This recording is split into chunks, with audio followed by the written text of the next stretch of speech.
So hello there guys, and welcome back to a brand new episode of the DNF1 F1 podcast. I hope that you guys are doing well and staying safe.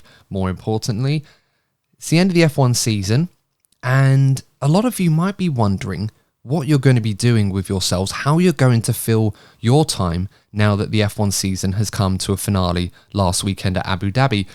And that's a fairly legitimate question, if I'm perfectly honest. I mean, there's going to be a lot of F1 fans wondering how they're going to fill this void that their favourite turbocharged V6 supercars are, not going to be around to entertain us on a regular basis. I mean, there's the World Cup that's going on in Qatar, and that, of course, has its own controversial issues going on and discussion points, many of which have been apparent in the F1 discussions this season. Of course, we're not going to be talking about those in particular for this episode.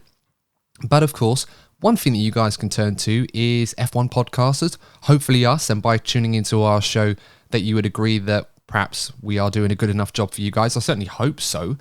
And we just wanted to let you know, of course, that we're going to be here producing plenty of F1 related content in the form of podcasts for you guys over the winter break to help ease the burden that this new void without F1 cars has now created, whilst it's almost 100 days until lights go out at the Bahrain Grand Prix in March, which is a very depressing number. I think you'll all agree. But of course, we'll be right there with you, and hopefully we can ease that burden and make the time go a little bit faster. And just a quick reminder, for those of you new to the channel, don't know who we are the independent F1 podcast made by the fans and for the fans, as we bring you reviews, previews, and all of the latest news, gossip, and events in the world of Formula One for your listening and viewing pleasure. So make sure to hit that subscribe button and like the video if you're watching this on YouTube. And of course, if you follow us on your favorite podcasting platforms, don't forget to give us a 5-star review, and we'll give you a shout out in the next episode as our way of saying thanks. Joining me on this episode, the first post-season episode of the DNF1 F1 podcast for 2022, we have Lee Wallington, our beloved DNF1 panel member. Lee, first of all, how are you, and how are you coping now with the void growing ever so largely of no F1 cars running around our favourite circuits until March next year? I'm doing great, thank you for asking, Adam.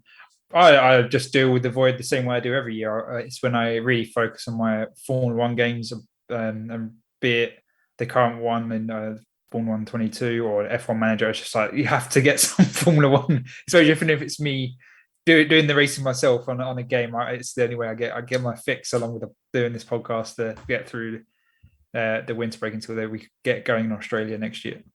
Yeah, that's true. I mean, what are you playing at the moment? Is it F1 Manager or F1 22? Because I mean, they're both good games, but they have their own merits, of course. At the moment, it's the F1 Manager. I've just had a go at that. Not doing so well at the moment. It's a good game, though. I mean, are you in your first season? Yeah, I'm in my first season. I'm spending more than I should. Who are you managing? I went with McLaren. Oh, really? Okay. Yeah, I'm spending more money than I should, so it's not been a great start. I may have to restart. How upgraded? learning the game at the moment. How upgraded is your helipad? I think a lot of people will probably be wondering. Not that upgraded. Oh, that's got to be the first thing you fully upgrade, isn't it? I feel like that's the one thing people upgrade to the max straight away. I don't know what it's meant to do. Meant to make you more marketable, I suppose. But McLaren are the sort of team that try and fit as many sponsors on the car as humanly possible. I know Zach Brown's a big part of that. So, yeah, start upgrading that helipad in that boardroom, Lee. You might be all right. But no, it's a good game so far. I've not long started my first season because I've had to put it on the back burner a bit because I've been quite busy. Now that I've got a little bit of free time, I've been trying out a new series on F1 Manager with Aston Martin. A lot of people have been going to the teams at the back end of the grid, so it was either them or Williams, and I thought, I've seen a lot of people go for Williams, so I thought we'll give Aston Martin a try, see if I can get Seb Vettel back to the front where he belongs before, of course, he retires in the game, as he has done in real life. But I digress. Let us know, guys, if you play F1 Manager. Let us know what team you're managing. Let us know how you're getting on. I'm probably doing as well as Lee is at the moment. I'm still straggling at the back, but it's a good game. It does take a while to make your way up the field, so I think it's certainly worth starting at the back. But of course, if you want to start with one of the better teams like Ferrari or Red Bull, for example, then you're more than welcome to. But each challenge to their own. In this episode, we should start talking about, I wanted to go through some of the major talking points going on in the postseason, one of which is the postseason test in Abu Dhabi. where we saw a lot of young drivers making their first appearances as part of the young driver test, and some drivers making their first appearances for some of their new teams. Now, people aren't messing around. They want to get their new guys in the cars as soon as possible. And I think we got as much as 5 new drivers in new cars off the top of my head. So it'll be interesting to talk about how they got on and see what kind of pictures that we can ascertain from their early experiences and how they went on. We're obviously going to be talking about the Chinese Grand Prix potentially being cancelled from the F1 calendar for next season, and some personnel changes at the FIA, which may provide a conspiracy theory or two. So it might be fun to talk about a little bit later on. But Lee, first place I want to start, the Abu Dhabi test in the postseason. Now, this is something that we often have at the end of the season, straight after the race, usually on the Tuesday after the Abu Dhabi Grand Prix. The teams and drivers that are at this test will either do a young driver test where they allow drivers that have had less than two Grand Prix or less experience in Formula One to go out, do some running for their new teams. The obvious exception last year was Fernando Alonso, for example, the oldest young driver that we saw in the paddock, but also an opportunity for some older drivers to take part in the tyre test and give themselves a rundown for some of their new teams. First of which was Fernando Alonso, a driver that I'm sure a lot of people were going to be very interested in his progress with Aston Martin, and Fernando has shown no signs of little to no enthusiasm with his new team, if anything, but he's like a kid exciting on his first day at school, ready to get going, ready to meet everybody and ready to get down with the action. And Fernando seemed to do okay. He was very buoyant, he was very excited from his new car. 12th fastest overall, 97 laps completed on the day, so a fairly good run. And did you see, obviously, we're quite limited on what we can actually see from this test, Lee, but did you see any of the pictures of Fernando Alonso in the Aston Martin car? It was quite an interesting look on him for this test. It was an unbranded car, I believe, wasn't it? He was driving. I'm not too sure on the reasons why that was. Well, it was mostly down to the fact that because he's still technically contracted to Alpine until January the 1st, I believe, he had to do his test in, as you said, an unbranded Aston Martin car, nothing but his car number 14, an Aston Martin logo on the front with a Pirelli logo as well, also on the front nose. They couldn't even have the Union Jack as part of the Aston Martin branding on the car. They had to get rid of that. And he also had to wear a camouflage helmet as well, like one of those black and white squiggly line ones as well, because he's still contracted with Alpine technically until the end of the year. So obviously he can't represent any of the Aston Martin brand. He can't really represent Aston Martin, the team, even in the media or personnel or stuff like that. So it was very much driving an unbranded car. And I'll be honest with you, mate, I really, really enjoyed it. Like, there's something about a unbranded F1 car where you can see more of the colour, more of the curves and more of the aero pieces and stuff like that. Not that there are that many that stick out on the modern cars, but it's just something that looks really satisfying about it. I get what you mean with the simplicity, and especially that Aston Martin green is just without all the branding on it, actually looks like a Aston Martin road car in that in the Aston Martin racing green. So it did look pretty good in that aspect, and I'm sure Fernando thoroughly enjoyed having his first Mercedes engine in the hybrid era. And it was like, yes, an engine that doesn't break down on me. This is great. I love it. Well, it's funny you should mention that, because they asked Fernando his thoughts on this. And of course, the first time that he's driving using Mercedes power unit in the turbo hybrid era, I think he's now only the second driver that has completed the quartet of driving with the Renault, Ferrari, Honda and Mercedes engine. I think Kevin Magnussen is the only other driver that's done that in the turbo hybrid era. So he's in a fairly exclusive club, Fernando, and they did ask him for comments actually on the new power unit. He said that it was different, and they asked him, is it better than what he's had before? And in typical Fernando, being quite coy but slightly giving a slight dig to his former employers, sort of shrugging his shoulders and smiling, and he looked like he really enjoyed himself. Honestly, like, I know we get this with Fernando a lot, where if he goes to a new environment, he's always upbeat, he's always buoyant, he's always talking up and praising his new employers or the new people that he's working with. And then, of course, a few years down the line, if it doesn't work out, he's completely criticising them as if they were the worst thing ever and looking forward to the next step. But on this occasion, he really did look like he was enjoying himself. He could, there was a lot of things he was getting involved with. He was having the seat fitting. I think I remember reading him saying that he was a bit sore on his left side. So, obviously they'll need to adjust for that with the seat fitting. And the messages on the dashes were a little bit longer than what he was used to, which he thought was quite helpful. It's just getting used to those fine margins, those sort of things that we often associate with Fernando. He's very good at extracting fine margins in terms of performance and the small details that make up a lot when you collate them all together. He was really getting involved in all of that and really seemed in a good mood. I mean, we talk about reliability. This is a guy that suffered 7 retirements this season, and they were all related to reliability/water leak issues. And we must be honest, I was reviewing our 2022 season predictions video, which of course we'll talk about next week when we do the season review. And one thing that we cited back then was Alpine's concerns about its reliability during the winter break, and it really did hurt them a lot this season. Fernando Alonso especially, not so much in the championship constructors wise, but as a driver, Fernando obviously really plagued by those reliability issues. Oh yeah, the Esteban just seemed to have the rub of the green in that aspect and not have experience of reliability issues in the race. But yeah, I'm sure Fernando looks at the Mercedes power unit from this year across all the teams that run the Mercedes power unit and how many actually suffered reliability issues. I mean, I don't know off the top of my head, but for example, Mercedes, the race manufacturer themselves, they only had their one power unit issue at the last race, and that's suspected because of the damage going over the curb.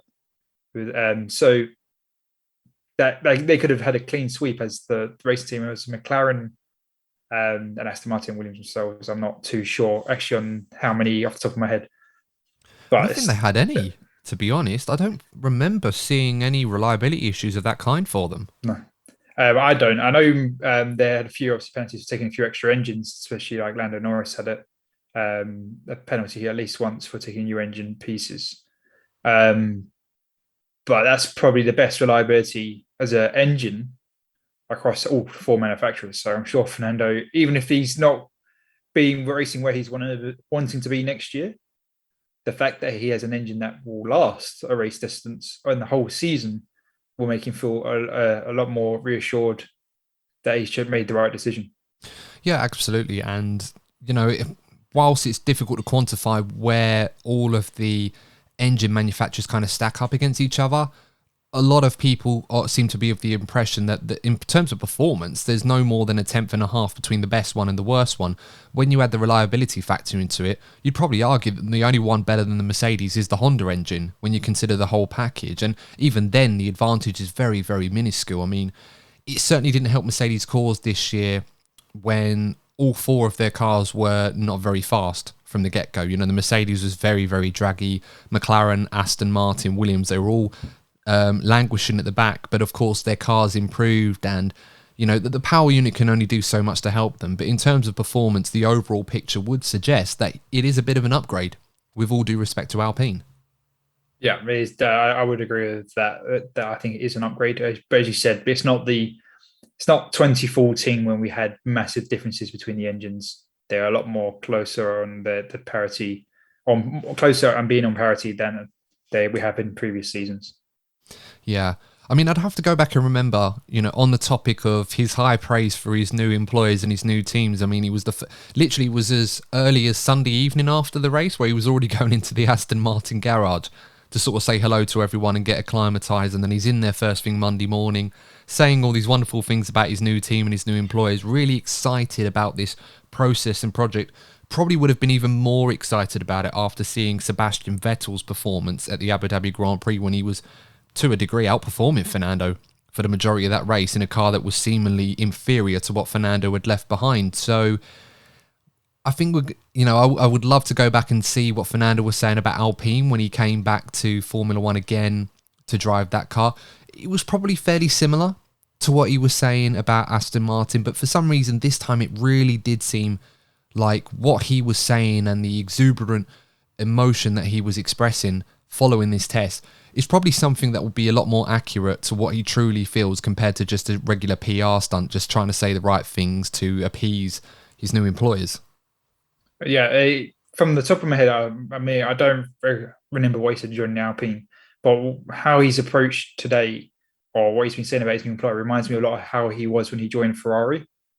Not that I expect Aston Martin, sorry, to be on the same level as Ferrari was when Fernando joined Ferrari. But it's the same. It's just reminding me of how he joined Ferrari and his state of mind and his approach back then.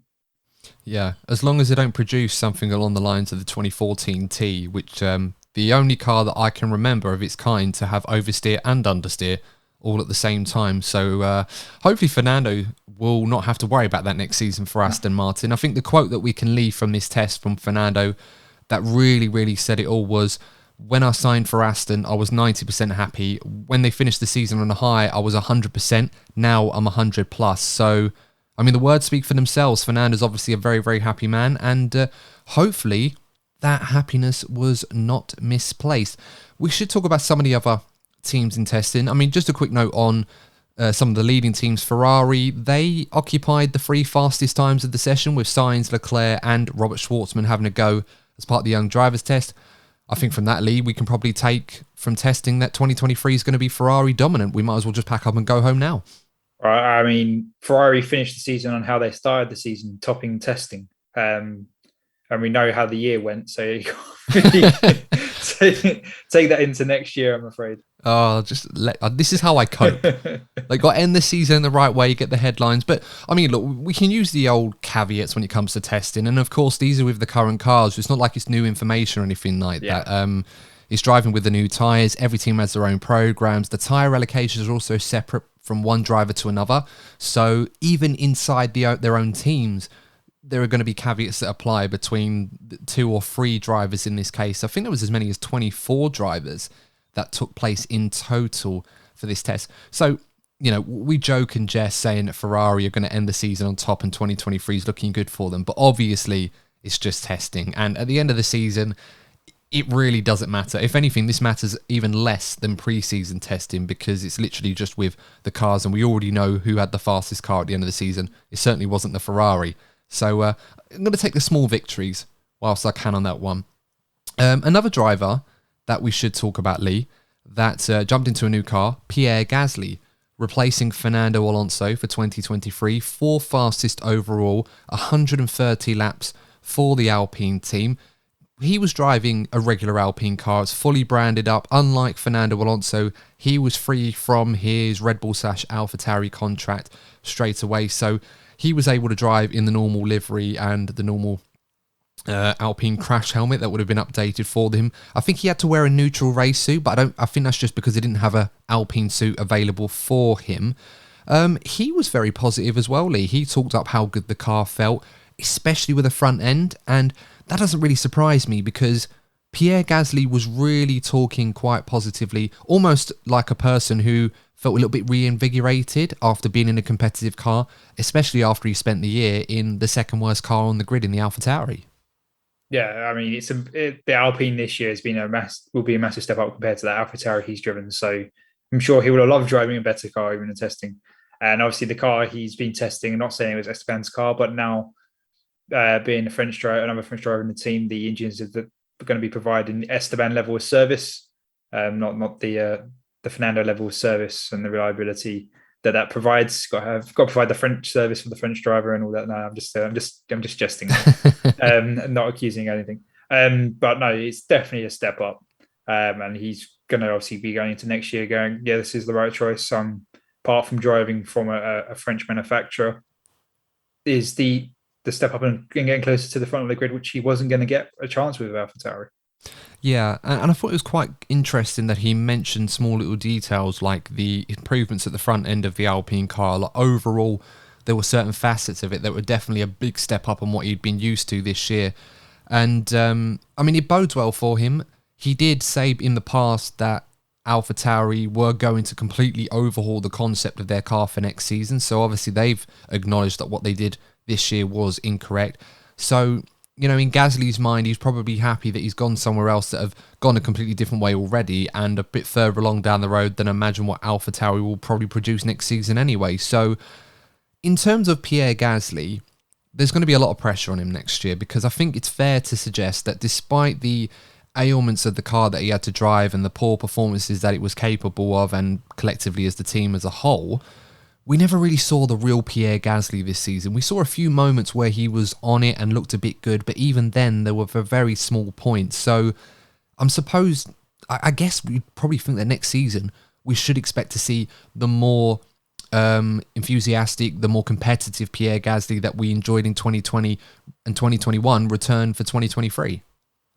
Yeah, I would completely imagine he's going to be back fighting. He knows as a team, obviously that they can win races. Yes, AlphaTauri won race because he obviously won in Monza a couple of years ago himself. But there's probably more of a pedigree as a racer, closer to a race-winning team in Alpine than AlphaTauri, and no offense intended to obviously the team at AlphaTauri. But being out front, closer to the front of the grid, he's going to be raring for the challenge to be firing up there. Obviously, Alpine's target is going to be getting to that P3 or closing the gap to P3. Be it if that's fighting a Mercedes, a Red Bull, or a Ferrari, we find out next year. But he's going to be raring for that challenge. And also the challenge of going into Esteban's team, where he was the team lead at AlphaTauri. So that's a completely different dynamic once again. Yeah, and of course, whilst we joke about this, we shouldn't forget that Esteban Ocon, despite the obvious caveats this season for Fernando, did win that inter-team battle. So, Gasly will be going into a team with a driver that I'm sure Alpine will be happy that he won that battle between the two, and will be feeling pretty confident, having beaten a two-time world champion with many Grand Prix victories, that a young driver like Pierre Gasly trying to come in and potentially steal the spotlight for himself and become the leader in that team that he's already established for himself, it will not be an easy task for Gasly to overcome that. So it's going to be quite important for him that when he does come into this Alpine unit, now that he's free from, if you like, the shackles that the Red Bull program had put on him for many years now, that he just gets on and does the job that we know that he's capable of. We know he's a very quick driver. We know he's a driver that is a Grand Prix winner, like Esteban Ocon, of course. And he will need to deliver what we know he can do, because I'm pretty sure Alpine will not be happy if they receive the Pierre Gasly from 2022. They're going to be completely basing it on, obviously, he only did your last drive. But they could see that it was the second worst car in the grid and his performances from previous seasons. So it's probably banking very much on that. And also there is probably a bit of consideration of his nationality, where they did want another French driver, be that or French team. And obviously win the championship for France. Yeah, absolutely. And of course, the French are no strangers to success and world championships. And judging by the World Cup, they've obviously had a pretty good start right now. So moving on to, as we mentioned, AlphaTauri, let's talk about Nyck de Vries. Now, Nyck de Vries did a lot of laps, 150, I believe, in total, more than any other driver. So that was very impressive from him. I think it's around 500 miles he covered on the circuit. That's mightily impressive effort from him. 8th fastest overall. And I think I'm rightly, this is the 5th F1 car that he's driven this year. I'm just thinking the list. You've got, obviously, the AlphaTauri that he drove on Tuesday, the Mercedes early in the season at the French Grand Prix, drove the Aston Martin, the Williams at Monza, and a 2021 Alpine. I think that's all of them, isn't it? Yeah, probably is. Yeah. That's the man that literally is the embodiment of the meme where you sign up with a new email account to get another free trial on a subscription service. Nyck de Vries is that guy, but a little bit older than some of the younger drivers coming through. 27 years of age, or he will be soon. Formula E world champion, F2 champion. Plenty of experience, so not necessarily a regular young driver, but of course not many Formula One outings, the most famous of which, in a very unique set of circumstances, came when he got a points finish at Monza this season when he deputised for Alex Albon. It's going to be interesting to see what Nyck de Vries will be capable of next season. As I said already, Gasly mentioned that Alpha are overhauling their car for next season. They're obviously not happy with the concept they went with this year. Hopefully it's going to be better for de Vries than it was for Gasly, especially given that de Vries is joining the second worst team on the grid. For a while, it did look like he was going to join the worst in Williams, so I suppose there's some level of optimism there. Yeah, I mean, he's obviously he's an existing world champion, or for a different category at the moment, or I say existing reigning world champion, I should say, for a different category. So he definitely is a pedigree driver. Well, with little experience in Formula One, but he knows many teams and how they operate. So that's a benefit in itself. All that knowledge you can take from those different teams to AlphaTauri. You know, Mercedes did this, Williams did that, Aston Martin did this, Alpine did that. I mean, that's a strength in itself. That's very true. Yeah, very true. So you can take all that knowledge, and even from the Formula E aspect, Mercedes did this in Formula E. This is how we did this in Formula E, and take that knowledge to AlphaTauri. So he comes as a very knowledgeable driver, and what he could bring to the team. And you have to think he's going to be going to these circuits with all these fans that are going to be wearing orange, and Max won't be able to claim them all. They're going to be supporting the Dutch drivers, so he's already got all the fans waiting for him.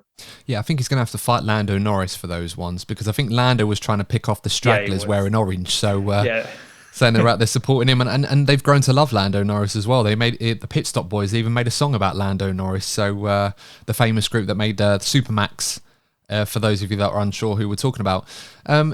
It's going to be an interesting one for Nyck de Vries. I'm looking forward to seeing what he can do. This is a guy that I felt should have been in Formula One for a little while. Obviously, we mentioned his age. He's not going to be up there with the young drivers. He's older than Max Verstappen and Charles Leclerc and George Russell, for example, if you want to sort of make comparisons. And this is the thing. You look at him and you look at his experience in the top end of motorsport, you wouldn't think he was older than all of those guys.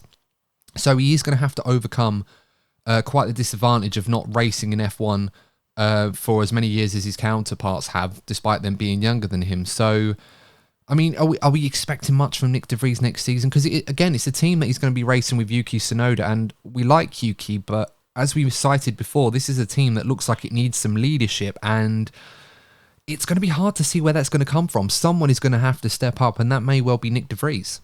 Yeah, I think it'll be very successful this year if he wins the inter-team battle with Yuki, and clearly and establishes himself as a team leader.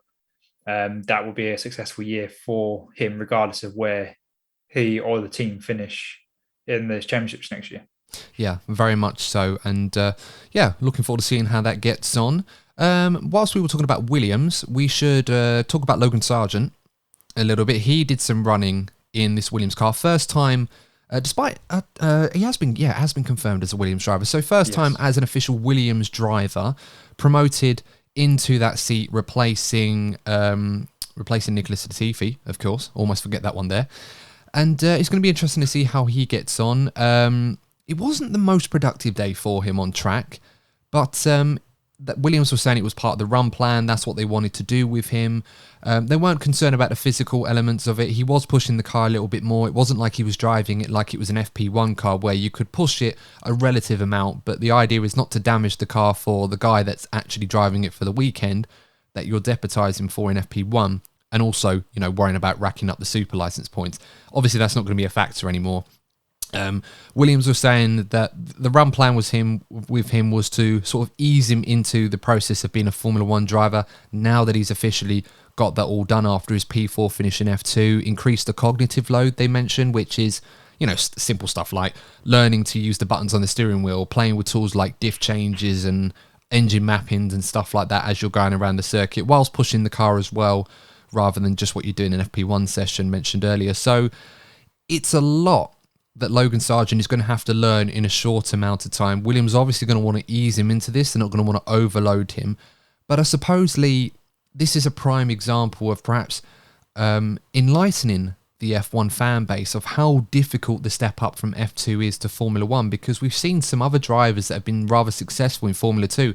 The guy he replaced, Nicholas Latifi, was a runner-up in the F2 championship. And, we saw from his experience how difficult that can really be. Yeah, there's obviously a very big difference between the two categories. Obviously, that's been purposely designed to obviously make Formula One the pinnacle of the sport or motorsport. but it's a massive step up, and obviously doing it at this end of season test enables him behind doors development. For me, I think the biggest thing that Logan's going to probably have a shock for, and I hope Williams really prepare him for, is the media attention that he's going to probably experience next year. 3 US races, being the American driver on the grid, the amount he's going to get, the attention from the American media. I just really hope the guy is prepared for that level of attention that comes with it, and let alone think of what Netflix is going to do, Drive to Survive, with probably focusing on an American driver for the first one in a few years, especially at the level of excitement that's with Formula One now occurring in the US.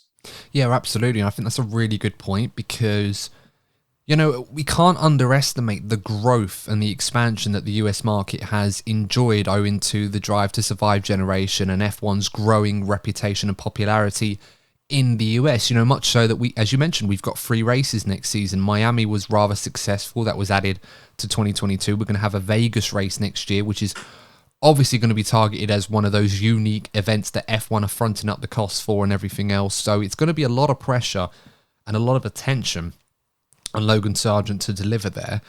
What are we expecting from Logan Sargeant? Because as I said already, this is a guy that was relatively successful in F2, won a few races there, finished P4 in the championship. He's been successful in pretty much almost every junior category he's competed in since he got into go-karting. You couple that with also not being the first choice for Williams, as Oscar Piastri was meant to be the first choice, on loan from Alpine for a couple of years.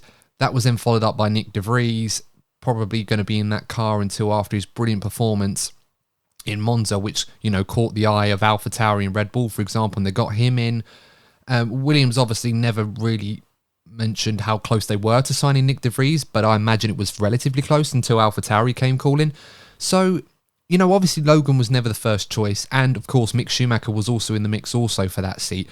So, compared to those drivers who are arguably a little bit more accomplished than him and more experienced, there's going to be a lot of pressure on him this season.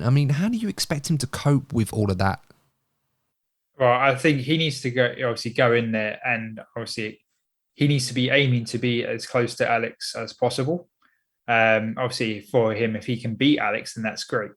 But he needs to deliver a better performance than what Nicholas was providing to Williams to prove that he's an upgrade over the previous driver.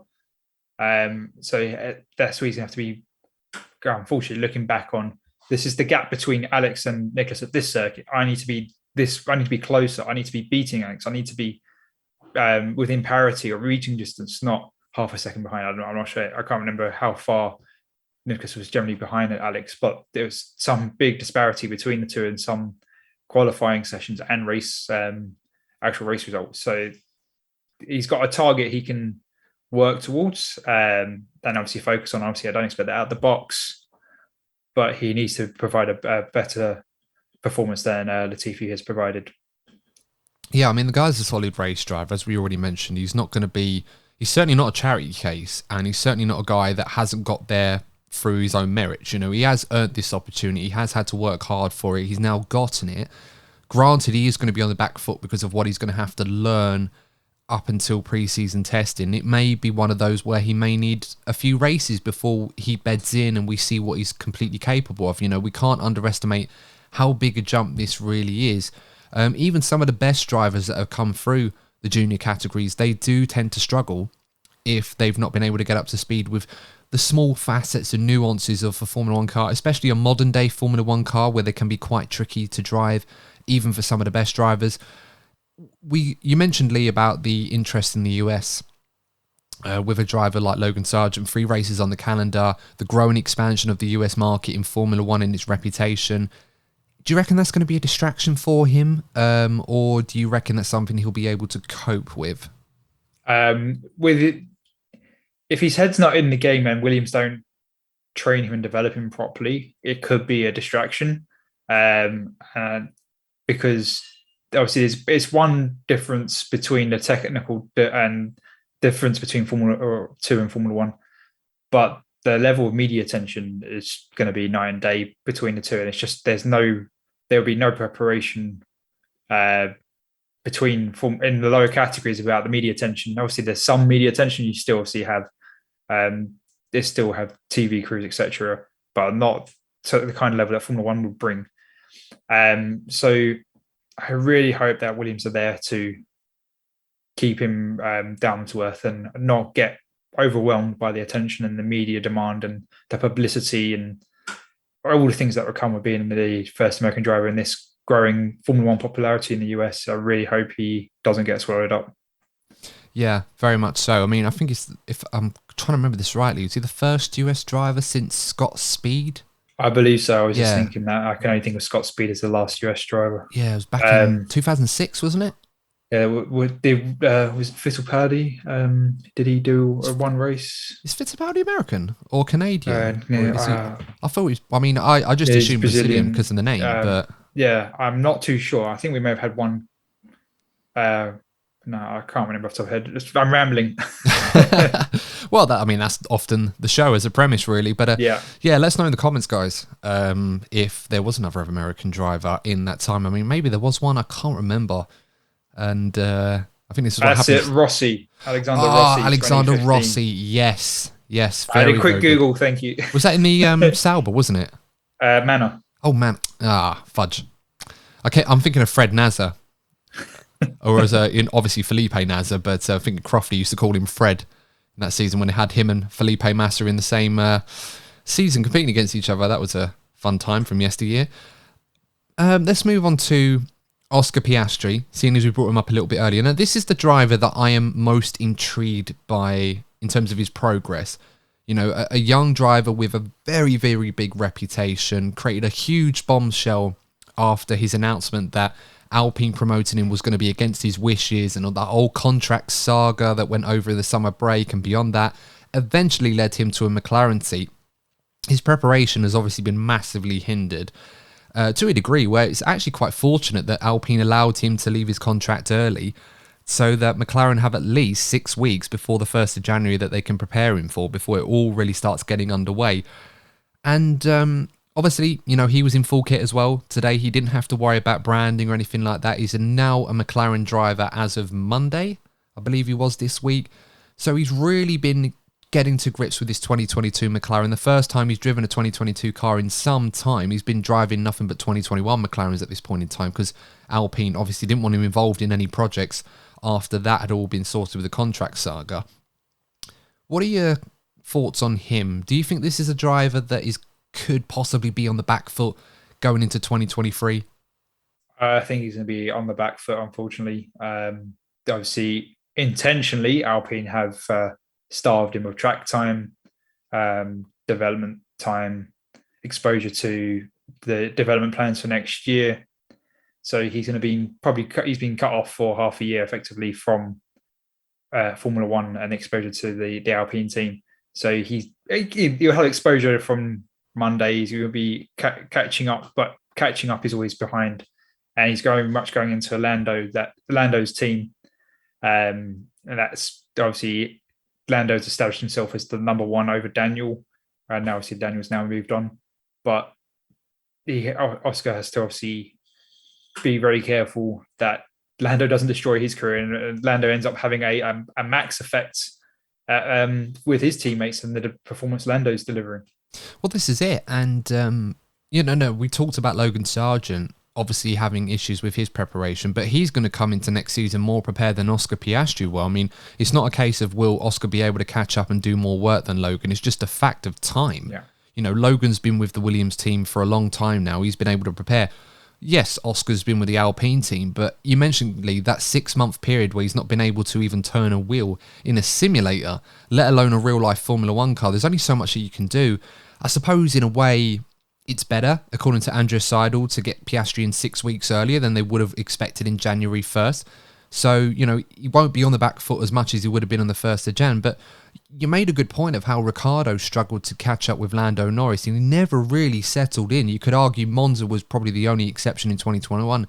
Even then, if they let them race, Lando looked like he might have got the win off of him. So, Ricciardo before, when he went to McLaren, And Renault at the time, they knew that he was joining McLaren as early as pre-season testing the season before, when Ferrari announced that Vettel was not staying with the team. They signed Sainz. Ricciardo went to McLaren to replace Sainz. So the whole season, and the postseason in that year, Ricciardo was stuck before January 1st, before he could do anything with McLaren. So, and we saw how important it can be to have that preparation. And because Oscar Piastri, granted, will have a little bit more than Ricciardo, it does show how important it is when you have literally next to no time to get used to a new team. Yeah, man, especially when you're walking into a team that was already established with a number one. Obviously, some drivers rise to the challenge.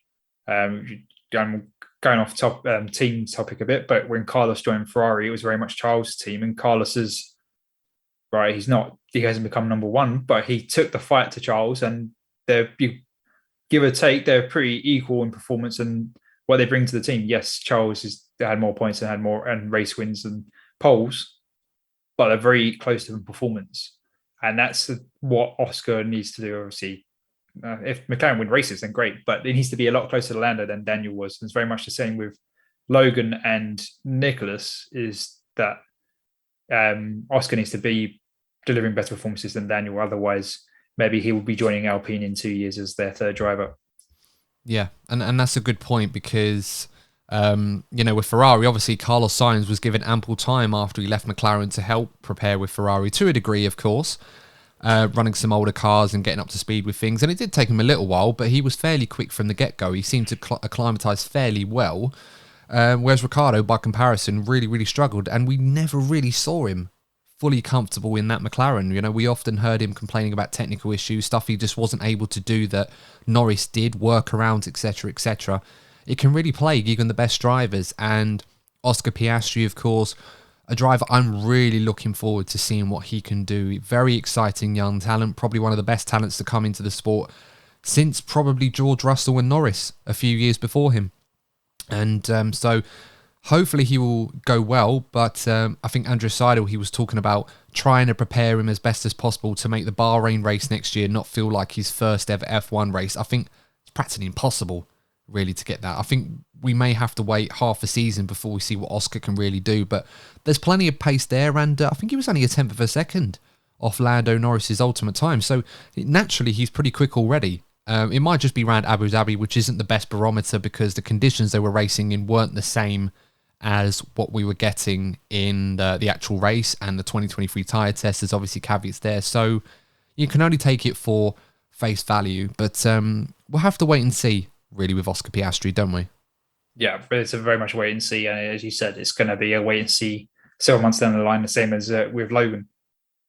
Yeah, very much so.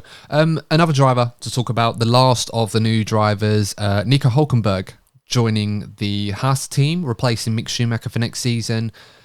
19th fastest, 110 laps on the board.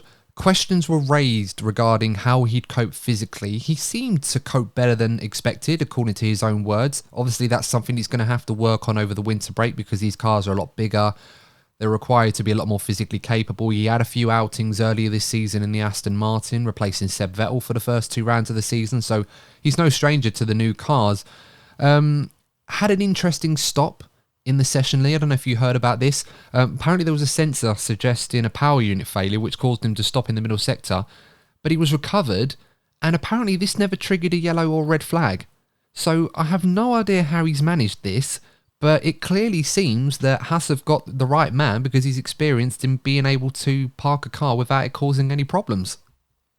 Oh, it's already an improvement over Mick, isn't it? Well, there you go. I mean, obviously they didn't sign Hulkenberg on that level of experience, but it's always nice to know you've got a guy that knows where to park you without causing any detriment. Although perhaps if Haas need a cheeky safety car here or there, maybe Hulkenberg can help him out.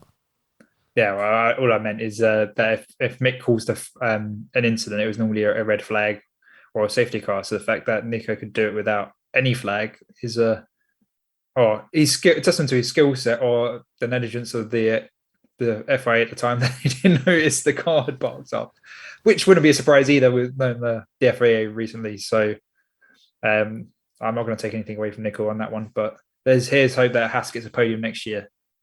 be it Nico. Come on, I Well, want to get a podium. you never ever know. We've seen some stranger things this year, and if Magnussen's return was anything to go by, then who knows what Hulkenberg, of all the teams for him to get a podium in, it turns out to be Haas. That would be some story. I mean, we joke about this, but, we mentioned the physicality side of it. This is something that Hulkenberg now in his mid-30s, it's obviously going to be hard for him to achieve and maintain compared to some of his younger counterparts.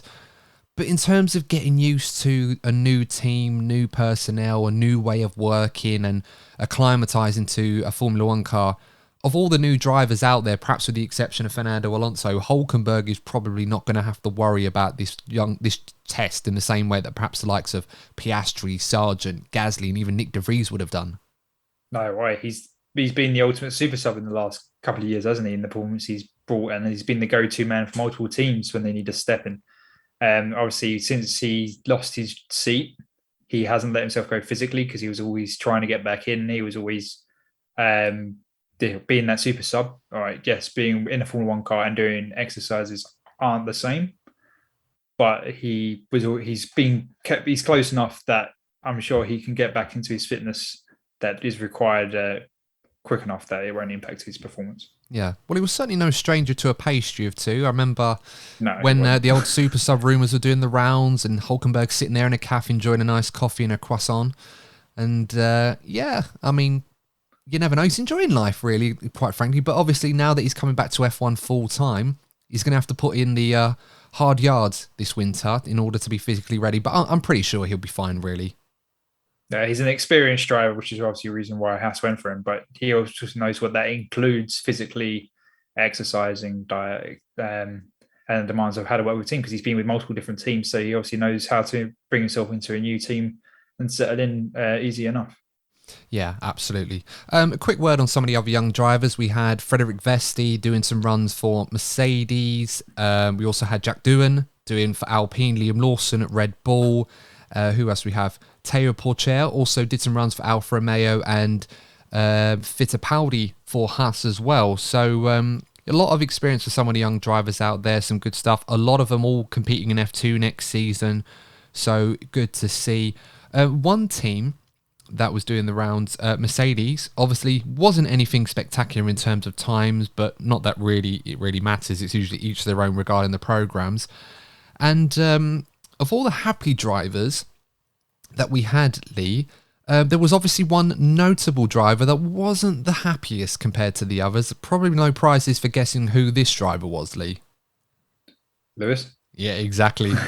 So Lewis Hamilton. Now, of course, I'm not suggesting that Sir Lewis Hamilton was grumpy or anything like that. Far from it. But for anyone that knows Sir Lewis Hamilton in his F1 career knows that he does not like doing testing. And he does not like driving this W13. I mean, it was on Sunday after the race saying, I'm so happy that I'll never have to drive this car again after Tuesday when he does his postseason test. And now he's done that. So obviously Hamilton was not going to be happy on Tuesday, having to get back in this car one more time. He's now done that.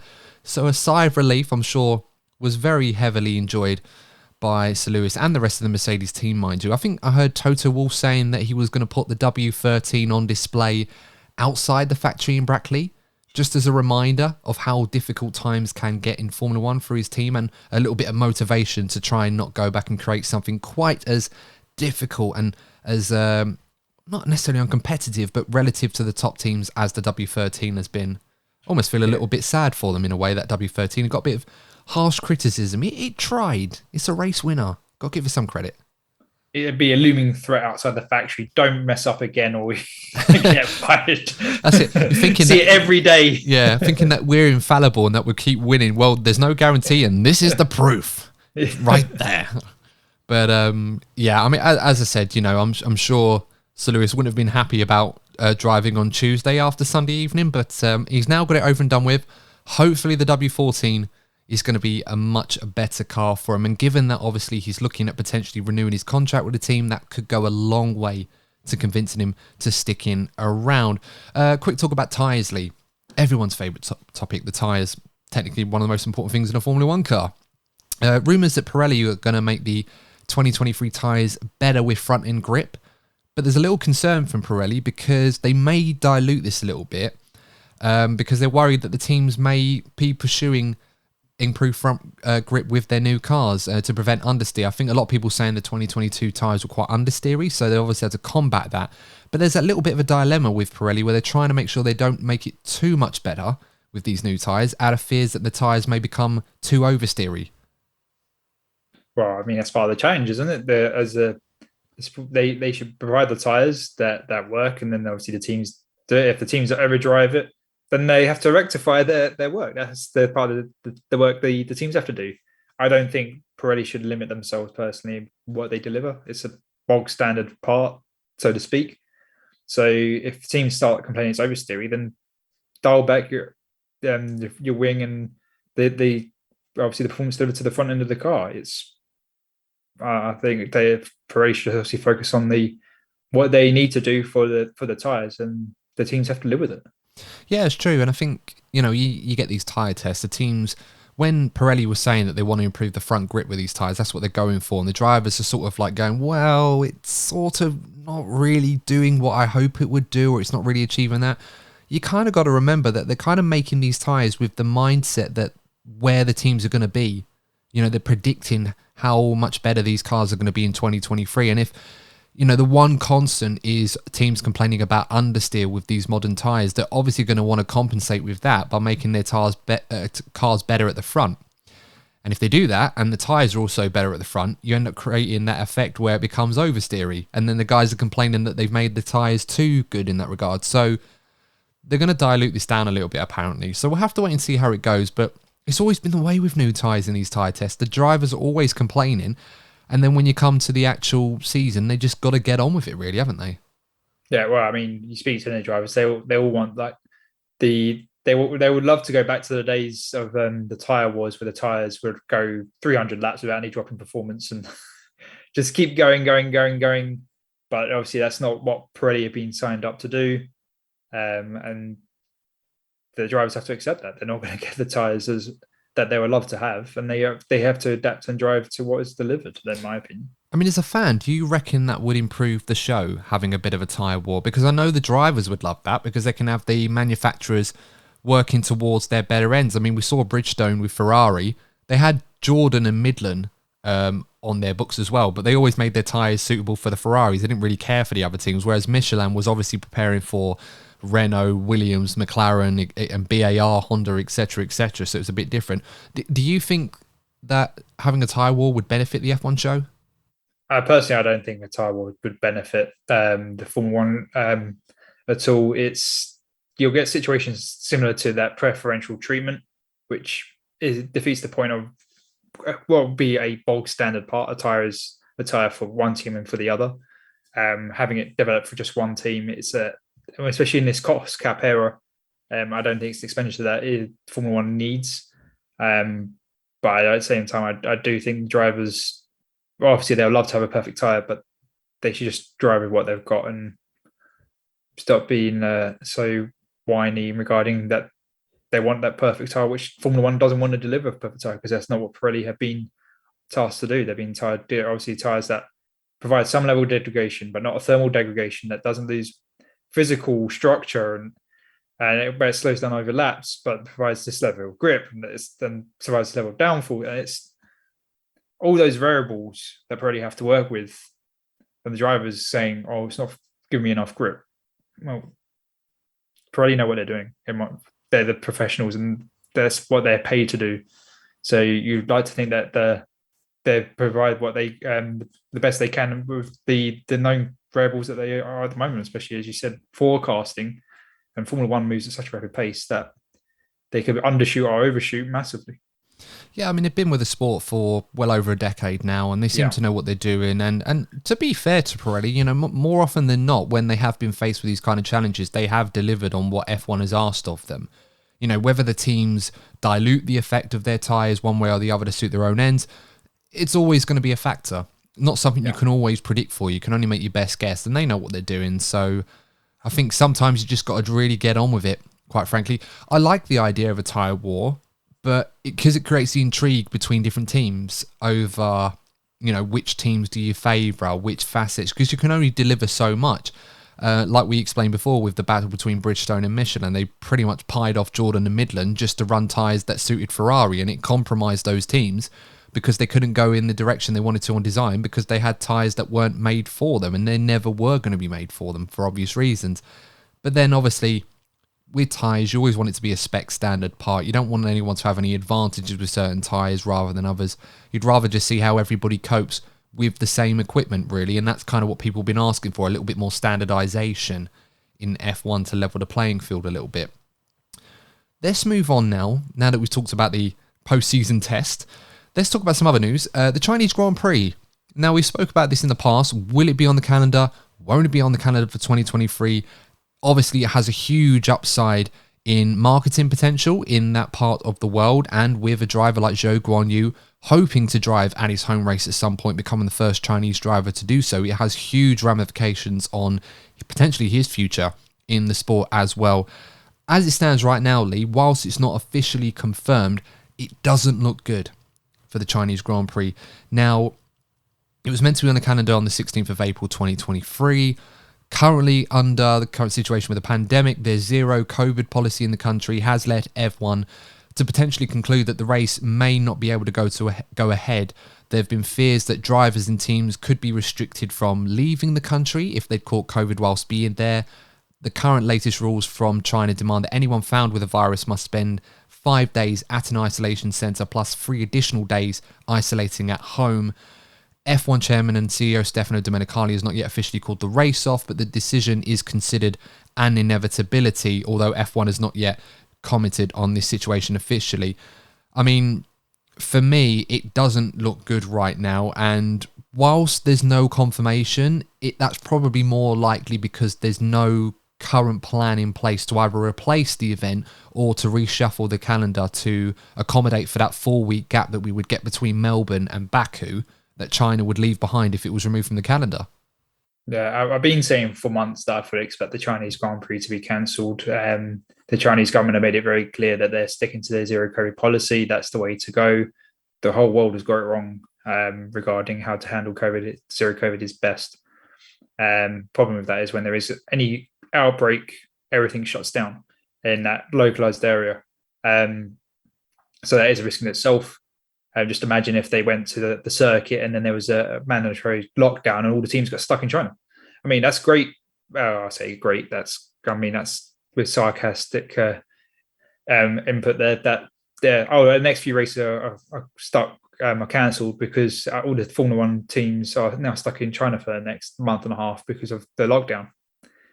How interesting that would be for the sport, eh? I think it's a risk that the Formula One can't take regarding that. But yeah, they need to do something because they have an early spring break after the first race. You might as well shut the factories for 2 weeks and treat it like the summer break if you're going to have a month gap. They need to do something with rejiggling the calendar, which I don't know if they're going to do. I think Azerbaijan's the next race. Yeah, supposed to be after, and they're not too keen on moving. No, I'm not sure why though, because that race is meant to be on the 30th of April. From what I've heard, F1 want them to move it to the 23rd, just a week forward. They've been quite reluctant to do that. They're also in negotiations over a contract extension for the next 10 years. So we're going to get a huge deal for that, possibly like Bahrain and Saudi and Jeddah. And it's one of the largest payers of a fee for hosting the event. So obviously they're going to be quite in a quite healthy position in terms of their negotiations for that. So that they have been quite reluctant. So it's going to create a bit of a void almost where, and I don't remember seeing any plans for F1 to move a race in that slot as a last resort. I know people say, oh, well, there's other races that missed out. They might be able to get them on. Kyalami was a race in South Africa that people would love to have seen on. I think F1 stance is right now, if we don't have a Chinese Grand Prix, there won't be a race in that slot unless Baku gets moved forward a week. Just bring back Kuala Lumpur racing Malaysia. I mean, it's on the way from Australia to go back there. Azerbaijan. I mean, that's a perfect fit, but I know that won't happen. That's just me wishing. It's just me wishing as well. I always forget sometimes, and then I think back and I think that was such a good circuit. Loved Kuala Lumpur, Malaysia. Really should bring it back, but Yeah, it's just one of those things. I'm sure there are mitigating circumstances like money and other things like that. They're obviously a factor these days in Formula One when a lot of the revenue being chased is through circuit fees, etc. And if you've got loads of venues wanting to host races, of course you're going to demand as much money as you can as an organisation to get a return on it. So it is an interesting one. I did speak to an F1 journalist the other day about this, and they were saying to me, that from what they've heard from their source in China, that whilst the race at this point, F1 said it's too soon to say that it's been cancelled, the hope is that they can get the race to go ahead. So we'll have to watch this space on this one.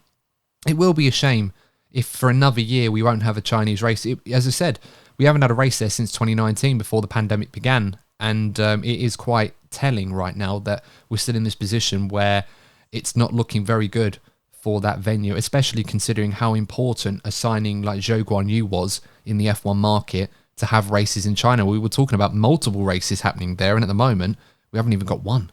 So it is a bit of a concern.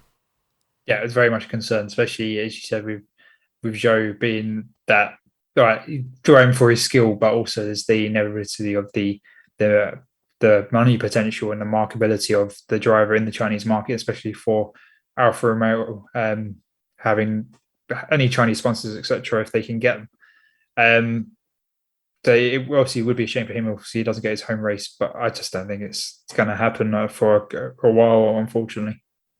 Yeah, I very much agree with you.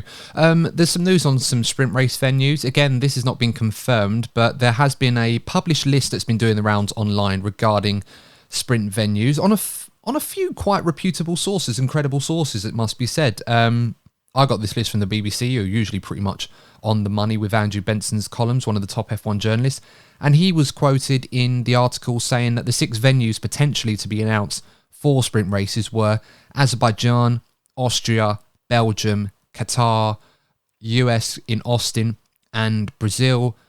Looking at that list, Lee, I mean, the obvious one, Brazil, we obviously has to be on the sprint races for 2023. That's pretty much the mecca of sprint racing from F1 so far. Austria was also a decent race, but we've got Azerbaijan, Belgium, Qatar, and Austin as well. I mean, what do you make of those other races? Do you reckon? I mean, we don't know much about Qatar, obviously, because we haven't been there yet, because it's a new circuit. But yeah. My thoughts is, Azerbaijan as a sprint race. I mean, that's going to be tasty. The amount of accidents that Azerbaijan causes a race. I mean, will we actually have a safety car in a sprint race? That's going to be. Have we had a safety car in a sprint race before? I don't think we have we? I don't think we have. No. I mean, unless we're wrong, let us know in the comments if we are, because we're not the most credible F1 sources. We do get things wrong more often than not. But yeah, let us know, guys. Azerbaijan generates a lot of safety cars. So, I mean, that could be an interesting sprint race. The amount of accidents that Azerbaijan seems to cause. Not because of the circuit, it's just because obviously it's a street circuit and it's very fast street circuit. So that is interesting. Spa in itself, it's interesting having a sprint race, but Spa is a very long track. I love the circuit, but a sprint race, I mean, you're gonna get like 4 laps or something. That's true. I'm only just saying. It's gonna be a 1-lap race. This is that long. This is like literally the run down to Eau Rouge and Radion, and then the Kemmel Straight, and then whoever gets there first wins, pretty much, because that's the same distance covered. But I'm trying to think at the top of my head, what would be a third of 44 laps, Lee? What would it be? Mathematicians out there, about 14, 15 laps? Yeah, okay, so it's not as little as I was saying, but it still does seem a bit short, but that's obviously because Spa is one of the longest circuits on the Canada. I mean, it could be a race that has one mandatory pit stop in there. Well, not mandatory. Obviously, there are no mandatory pit stops in sprint races. But given the nature of the circuit, everyone's going to be on the mediums anyway. Maybe you might get some people on the hards. Yeah. I mean, I think it'll be great. I love Spa. It's when we have a full race, it's very enjoyable to watch. But it's just. Things there would just be a very little laps, like 12, 13, 14 laps. True. Unless it rains and we only get 2 laps. So we'll have to wait and see. But no, I like that Belgium's included on this list, though. Sprint race in the rain. Oh, that'd be interesting. Oh yeah, well we sort of semi-had one with Imola this season where it was a bit damp and it went wet to dry, but it wasn't a full wet one. Yeah, I know Spa is quite unique. I mean, it starts in the dry it rains, they have to pit for wets. By the time they get around the circuit, it's dry again and it's monsoon and everything 14 else. laps with 2 pit stops. Come on, this would be a great sprint race. I think that's where the logic has gone, because they were doing a lot of research into what tracks potentially will serve up the best sprint races. I mean, Austria's been pretty decent, so that was a no-brainer. Brazil was going to be on there. We know we've tried Monza, that was never going to be good. Silverstone was a bit tepid, quite frankly, compared to the main race, so we didn't enjoy that one. Where was the other one that we had this season? It was Imola. Imola, yeah. Imola, again, the track's probably a bit too narrow to make it work. I mean, we remembered it because Verstappen caught Leclerc and passed him, and that was quite cool at the time. But looking back on it, probably not the best circuit for sprint races in general. As I said, I like that Belgium's on this calendar because Belgium obviously is on there for another season. With it being a sprint venue, it may lead itself to potentially being included on the calendar for a few more years to come. So, last season we were worried that we weren't going to be at Belgium again. This may be a sign that we may get more Belgian Grand Prix in the future. Interesting to talk about sprint races. There were rumours that we were going to have a sprint race in Jeddah in Saudi Arabia. That was planned, but the Grand Prix organisers, amazingly, balked at the fee being demanded for a sprint race. Now, I know a lot of tags have been attributed to races in the Middle East owing to, the amount of money that they can normally throw at these things. So it was a bit of a surprise to hear that they didn't fancy putting up the money for a sprint race at Jeddah. I mean, that would have been quite cool, having a sprint race in Jeddah, wouldn't it? Yeah, I mean, the amount of action that we've had in Jeddah in the 2 years we've been there it would have been interesting to see. But I mean, yeah, it does raise eyebrows that Saudi Arabia does, or the organisation does want to pay the fees. Which makes me wonder how much they're charging for a sprint race. Well, that Saudi Arabia is like, well, not the government or the country, obviously the organisation, but doesn't want to pay the fees. Ooh, it must be eye-watering. It makes me want to know how much they're paying for the main race as well, because obviously this is in addition to what they're already paying for the main race. And Azerbaijan, we already mentioned they're one of the biggest fee payers already, so they want more action in Baku.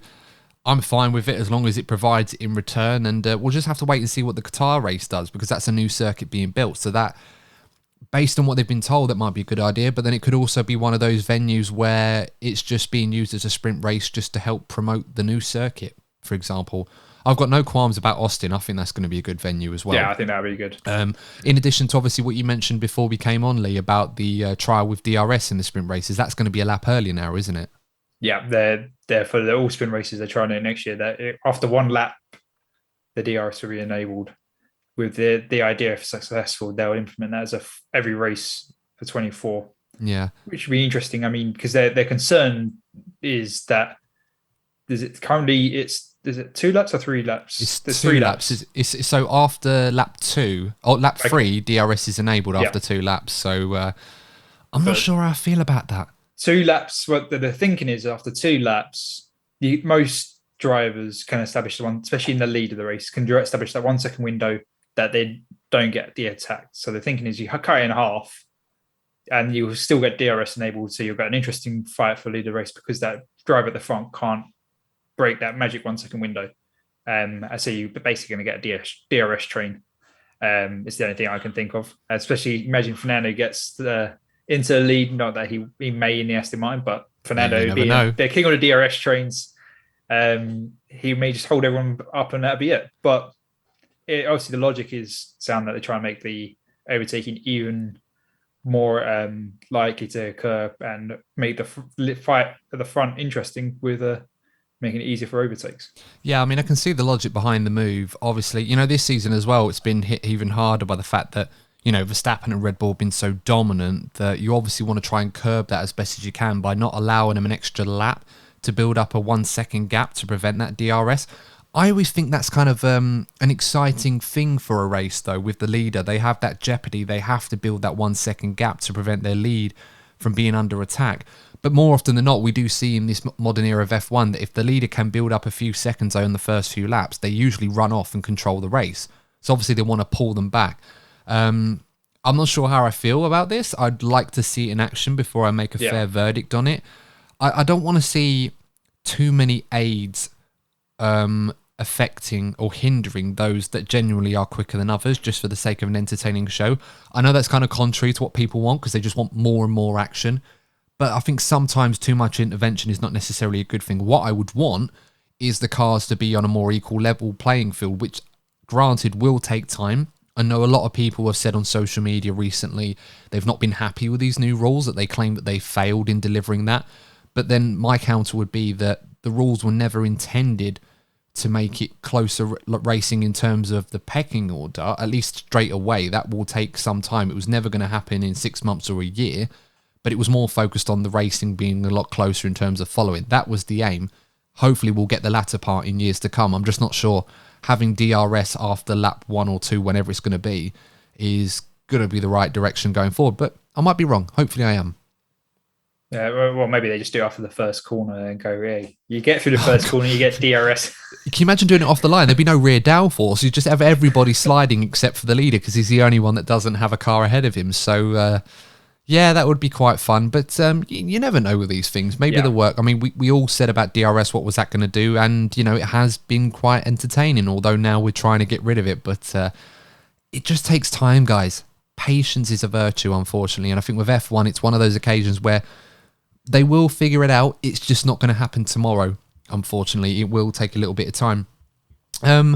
Final topic of discussion, Lee. Quick question. Do you love a conspiracy theory? Sometimes. I do, especially when it comes to F1. So let's have a little bit of fun with this one. Now, obviously, you know, we have to be serious a little bit with this one, but news came out from the FIA that, just looking at the news article before I read it up, you can tell I'm well prepared for this one. FIA today saying Formula One's governing body has split with its interim secretary general, Shaila-Ann Rao, hopefully I pronounced that correctly, less than 6 months after appointing her. Rao, who joined the FIA from Mercedes in June, was at the centre of the controversy over Red Bull's breaching F1 budget cap regulations in 2021. There were accusations that she was one of the people that potentially may have leaked information to the Mercedes teams around about the Singapore Grand Prix, which led to the rumours on Red Bull, which were later proven correct, that they had breached the budget cap a few weeks later. An FIA statement said Rao had joined to assist the new president Mohammed bin Sulayem in his transition period as a new FIA president.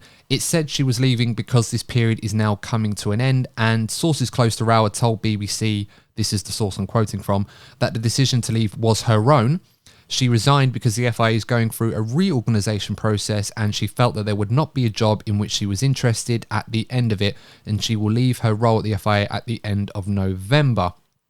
Quite an interesting story, Lee, because as already mentioned, you know, it was rumoured and accused at times by some parties that Shaila was involved in the budget cap situation, and because of her close ties to Mercedes, that there was potential to still have links between the two where certain information may have passed between those parties. Now, I'm not suggesting that that's what happened. This is where the conspiracy comes in. And in a way, Lee, it kind of is a little bit interesting that as soon as the season is over, she leaves her post. Now, people will say, oh, she's interim. It was always going to happen. It was never a permanent thing. But the timing is rather interesting to feed a conspiracy like this. Yeah, the timing is definitely interesting, but maybe at the same time, obviously the FIA did some investigations regarding any potential leaks. Maybe they found some, maybe they didn't, but maybe they had spoken to her regarding it, their suspicions or no suspicions, whatever. But maybe the FIA didn't want to bring any attention upon itself. Oh, it's in the season, why all the media is at the Grand Prix? Take away attention from the championship itself, or take away attention away from Red Bull with the bad press they've had. They didn't want the bad press shifted to them. So maybe it's just like, we do at the end of the season, we announce it, or you announce it, or she made a decision at the end of the season for the benefit of the FIA not to have that bad publicity or potential negative publicity in the middle of the season. No, that's it. And, you know, Mohammed bin Sulayem was talking about Shaila-Ann and praised her, saying that she'd provided him with great support in respect to Formula One, always acting with professionalism and integrity. It's worth noting that, when she joined the FIA in June, her previous post was a specialist advisor to Toto Wolff at Mercedes. And, those links at Mercedes did cause concern, not only at Red Bull, but Ferrari as well. I mean, remember at the Canadian Grand Prix when they were talking about solutions for porpoising, there was mention about I think it was a track rod that could be inserted on the floor to stabilise the car. And the announcement, I believe, was on the Friday evening before qualifying. And, when that was done, Mercedes turned up the very next day with a track rod inserted. And a lot of the teams, Mattia Binotto was one person that really was onto this, claimed that it was impossible to have such a track rod produced and ready in time within 24 hours or so. He said it was physically impossible. And his only suggestion would be that perhaps certain information was fed to Mercedes in advance of this announcement, which gave them the time. Now, look, I'm not suggesting or denying that these things happen. This is what has been reported in the past, and this is what's been said in the past. And I suppose it kind of feeds into this conspiracy theory, if you like. Again, not suggesting that that is what happened. It's just what's been going around, what's been said. And it is quite an interesting talking point because, of course, Lee, with these connections, and Red Bull have been very adamant that these connections were still existing, despite the fact that she's meant to have an impartial role. And it kind of feeds into all this stuff about team personnel or staff going from the FIA to certain teams before an appropriate gardening period that we often hear about has been honoured, and vice versa as well. We saw that a few times with certain personnel. Ferrari have been involved in it, Red Bull as well, also been part of that. It kind of creates that controversy in a way where if she goes in the manner in which she has done and resigned, Red Bull may be asking the question, well, that was a sudden exit. Why has she gone all of a sudden after everything that's happened this year? Rather appropriate timing at the end of the season that she's chosen to leave. And then in addition to that, people have always been questioning what the FIA have been saying. They've never trusted them after, especially what happened last year in Abu Dhabi. Why would people all of a sudden trust them now? Yeah, and even before last year, there's been cover-ups and things like that. So it wouldn't surprise me if there has been something going on behind closed doors. But as I said, I think any announcement, if there was some leaking or not, was to avoid any bad press in the middle of the season, with the press being at the venue. But in itself, I can understand Red Bull suspicions, but maybe at Canada, Mercedes just going, oh, we'll really love if we had another track rod to just minimize the floor. Should we just design one just in case something happens? Oh, it happened. Oh, great. Let's get it here. We've designed that earlier just because we really needed it. Well, this is it. It's completely innocent. Well, I mean, we don't know, do we? I mean, this is where it all becomes quite interesting. And, look, people can make their own conclusions on stories like this. We saw a lot of this today. There were a lot of people, I think I saw a lot of Mercedes and Sir Lewis Hamilton fans on social media saying that, she was interim, she was always going to leave. This isn't a conspiracy. There's been no foul play here between this member of the FIA and the Mercedes team or stuff like that. But then, as I said, when I mentioned already that, people have not been trusting what the FIA have been saying, there's always been stuff going or read between the lines. It would have been those same group of people that would have been very distrustful of the FIA after what happened in Abu Dhabi last year, after the cost cap punishments and stuff with Red Bull this season. Again, all these different angles, they kind of feed into this. Now, look, I know it sounds like I'm going at this where I'm trying to say it suggests that something is happening here that shouldn't be. I just want to put on the record that that's not what I'm suggesting here. I'm just literally relaying all the information that we've had this season and this story and the connections that may or may not exist, but I'm going to leave that up to you guys to determine how you see this, because it's an interesting story. I don't think it's one that's going to go away. I've got a funny feeling Red Bull may follow up on this or try to investigate things in their own minds, and maybe Ferrari and some of the other teams may decide to do so as well. I mean, for example, Lee, just entertaining a possible scenario, not necessarily an accurate one, but possible nonetheless. If the FIA came out and said, owing to the situation regarding the leaks, regarding the budget cap situation in Singapore, if Shaila was the one that had leaked the information to Mercedes, which allowed Toto Wolff and even Mattia Binotto, when they were discussing stuff with each other in the paddock, because we saw a lot of those pictures as well. So it could be that Toto may have fed that info to Mattia at Ferrari, that they would have wanted to get rid of her And this is the way that they put the article out to suggest that she'd chosen to resign. She's leaving with full integrity and support of us. They're not going to openly admit if she was the one that leaked the info that she did that, because Red Bull would go crazy. Yeah, well, I mean, the FIA could just go, we've come to an undisclosed agreement that we're not going to publicise. That's it with the Ferrari engines. They remain a secret. Shush. That's it. Well, we still haven't seen that one, have we? So we can always conspire for that.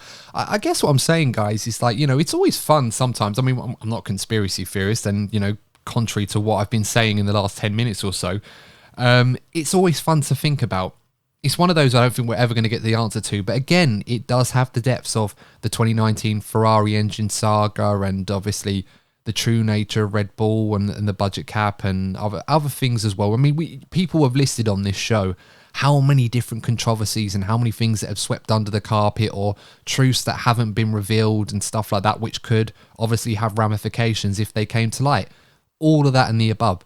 So have a little bit of fun with that if you like. Have a think about what you think may have gone down or may not have gone down. And let us know your thoughts in the comments as well. But of course, do keep it respectful. We're only just reporting on information that's been relayed to us via a myriad source.